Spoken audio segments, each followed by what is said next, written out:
Hey buddy, want to get a Brachidios before you even leave the first area of the game?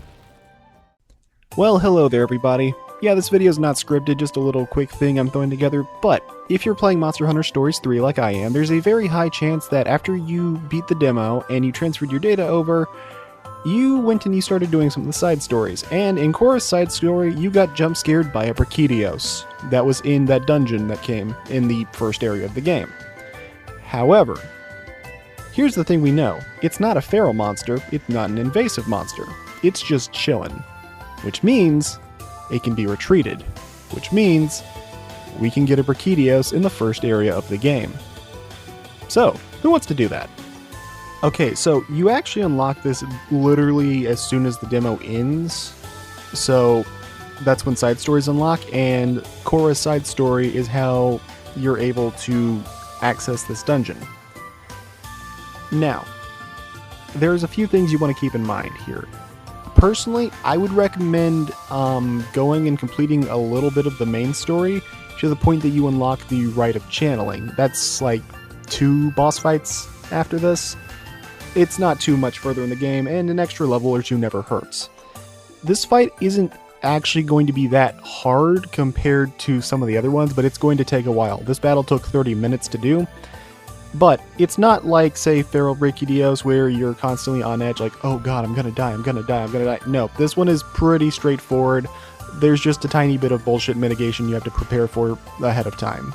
So first off is the matter of side stories. Now, technically, you could do this by just taking Cora's side story and then going and fighting it as soon as possible, but I'd personally recommend going and completing Ogden's first, because this gives you the ability to craft sleep traps and paralysis traps, and this will be helpful. And while it's technically not mandatory, I highly recommend killing the shit out of the Gypsaros to complete Cora's side story. That way you can come in here with any party member you want instead of just Cora. Cora's not bad, but she's not ideal for this boss fight because it's going to be a lot of status damage, and Cora's not exactly here for status, she's here for tanking. I'll tell you, the cave feels a lot more peaceful now that we've cleared out that monster.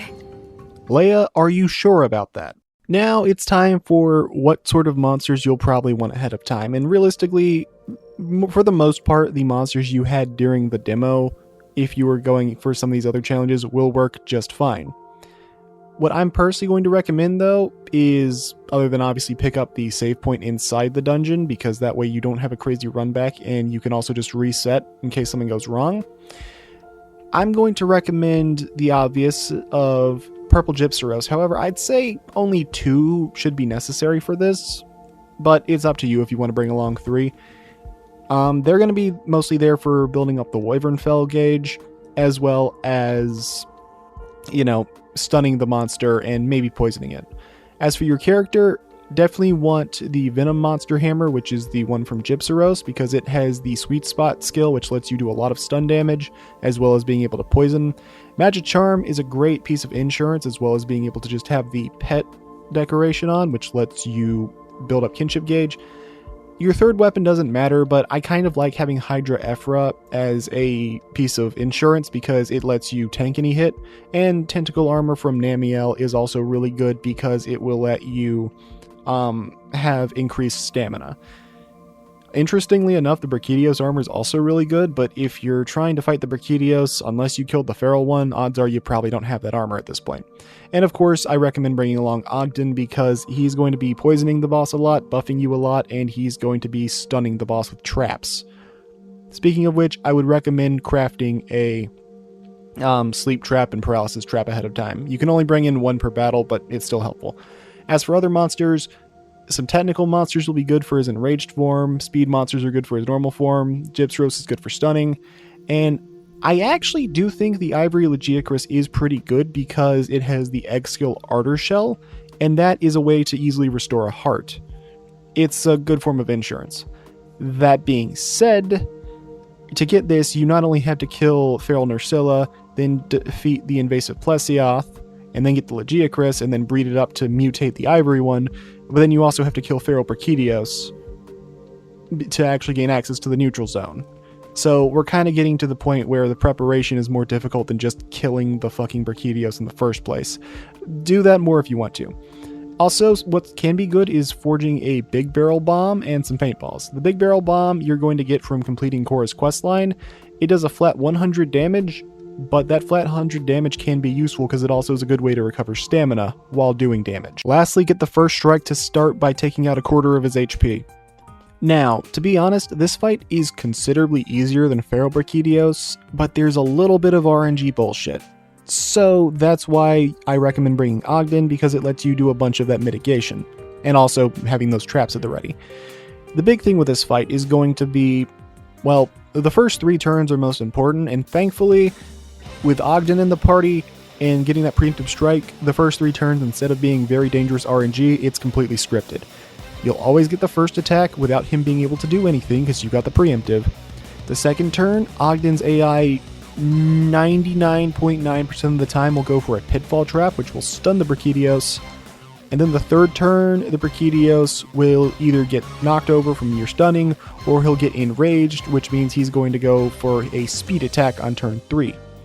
Because of this, you can pretty much just guarantee what he's going to do. Take this as a chance to get your buffs going, get your damage in, do whatever you need to, but try to get his Wyvern Fell gauge fairly low, if not broken entirely.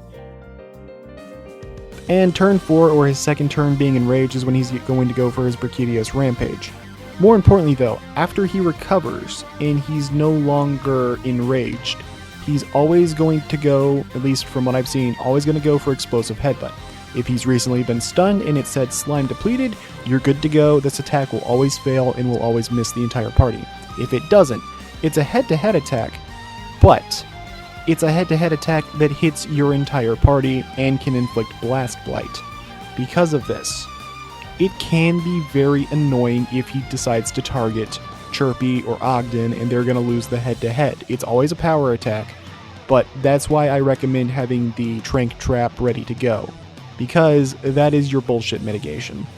It's the only piece of RNG that can come in, and thankfully if you're stunning him enough, it's not a problem, but don't rest on your laurels, however, because if he goes for Slime Charge, then that means he's more than likely going to go for his Brachi Rampage again, where he goes and blows everybody up. A lot of his attacks, if Rudy warns you an attack is coming, like Brachidios is behaving strangely and it's not him going enraged, that just means he's going to nuke your entire party. That's kind of what it does.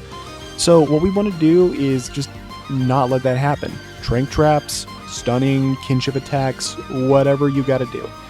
This is why I also recommend having 2 Gypsaros, at least, because that way you can swap them in and out if they ever need to recover SP, because they recover it over time. And also, because Tail Stun is an extremely high priority move that does a fair bit of Wyvern Fell damage. It's not going to be doing a ton of HP damage, but it's helpful. As for your actual damage, that's where your poison comes in, be it from Gypsaros specials, Ogden and Chirpy, your Dread Queen Rathian if you have that, or honestly if you have Rite of Kinship, you can put poison on basically anything you want. It's entirely up to you. Brachidios also isn't immune to being blinded, so flash bombs can be good, but I wouldn't recommend it. Overall, the fight isn't that difficult, and outside of that unlucky turn with Chirpy that caused him to go down, I didn't lose a single heart this entire battle. Magic Charm, I would still recommend probably trying to build up the melody in your free time just as a bit of insurance, just to be on the safe side though. Because, again, if something goes wrong, you get nuked, that can hurt. Or if you have Brachidios armor, that gives you more insurance because that means that you can take any single hit that would kill you. So that can be good. Now, the most important thing after this is going to be, I actually do recommend targeting his arms because you can break them and that increases his ability to get stunned. You're probably not going to break his head or his tail though, but maybe. It's worth a shot, I guess.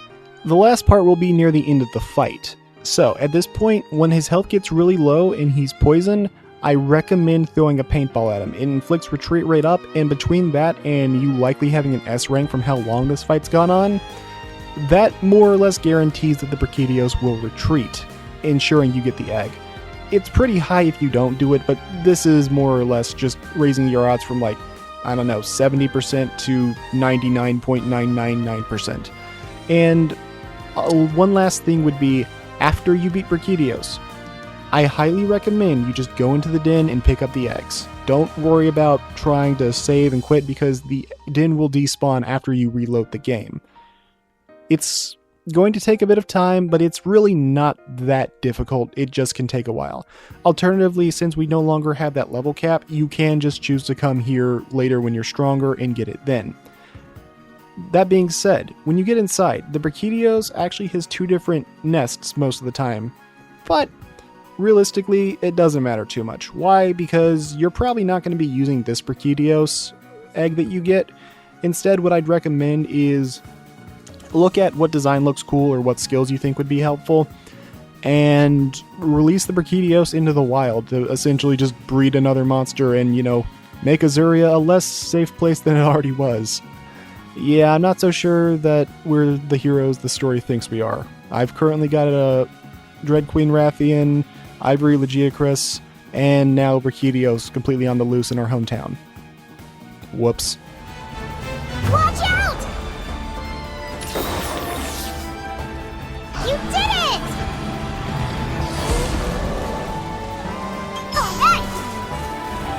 Haha! All that teamwork!